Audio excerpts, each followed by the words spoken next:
And it was interesting. I talked to Ted Naiman a couple of weeks ago, and because he grew up as a vegetarian and as a Seventh-day Adventist. So yeah. I grew up as a veggie, not a Seventh-day Adventist. I didn't know that about Ted.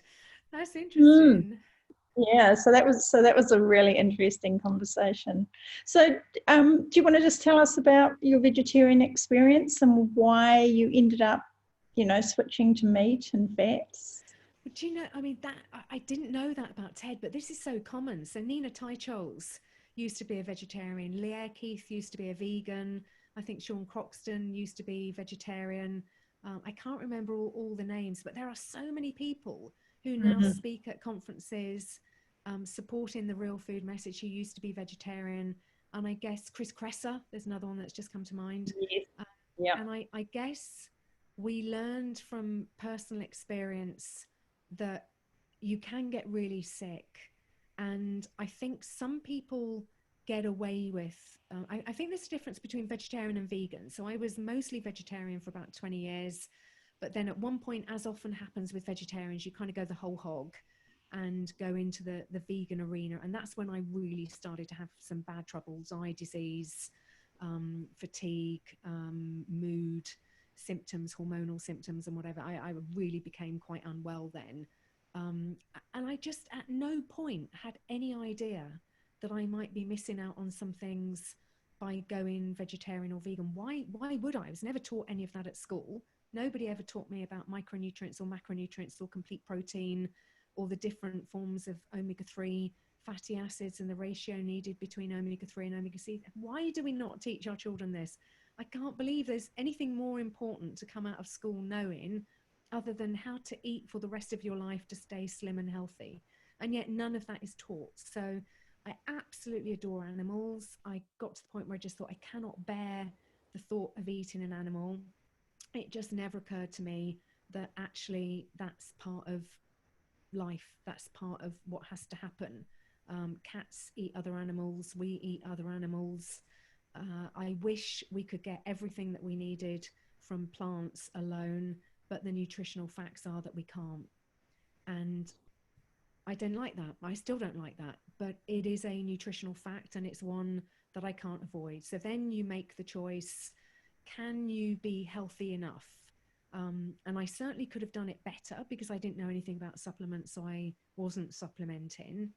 But I don't know if you can be healthy enough. Some people I think do seem to get away with it. So you look at some people on the internet who, Joel Kahn maybe, for example, who will say, this is the vegan lifestyle and I've been doing this for a very long period of time and he looks healthy enough and I don't know what supplements he takes. And maybe some people can get away with it, but I wasn't one of those people.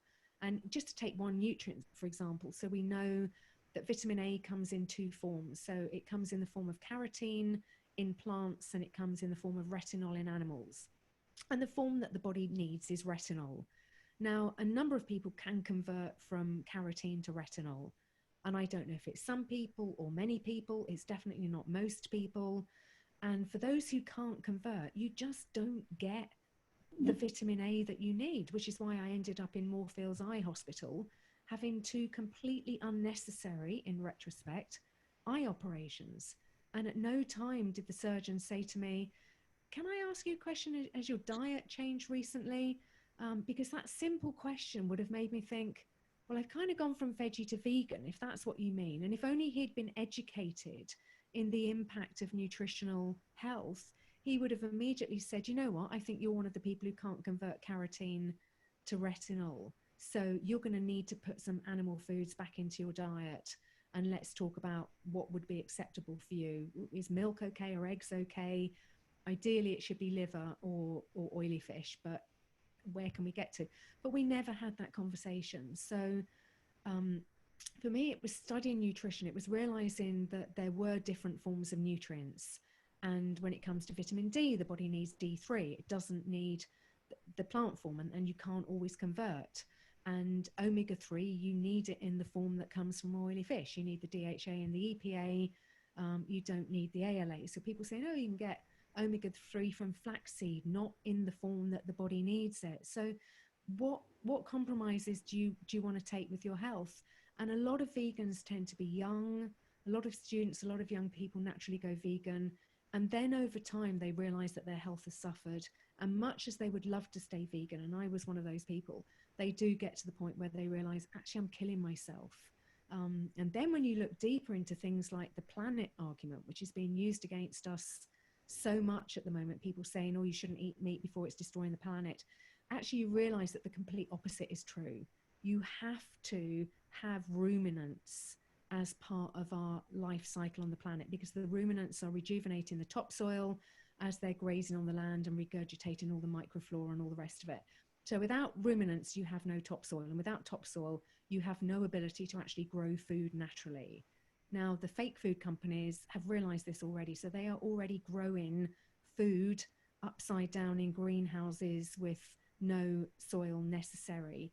Now, if you want a landscape, I mean, look how beautiful New Zealand is, and I'm in Wales. We have very, very similar landscapes. If you can picture your fields that have no grass and no soil and no animals, no cows and sheep, farmers don't keep pets. If you're not going to eat them, they're all gone. This is the vegan world. And your landscape is basically covered with greenhouses, because you can't grow any food in the soil because there is no soil, because you've got rid of the ruminants. So you've just got greenhouses where you're growing food upside down. Now, if that's the brave new world that you want, then carry on with your vegan, eat lancet, plant-based agenda. But the people arguing for this have absolutely no idea of where this all ends up. They are doing the promoting for organizations such as Cargill and Monsanto, and they don't even realize that they're doing it. Yeah, it's interesting, isn't it? And I think the fact that we co-evolved with animals, over that, 2.5, 3, million years that you're talking about, we coexisted, and animals were essential for our evolution and our development and turning us into humans. So, I mean, I think we need to do the planet better. I think everybody would agree about that, but we certainly need to look after animals better. But yeah, as you say, getting rid of them is a bit of a scary thought, really.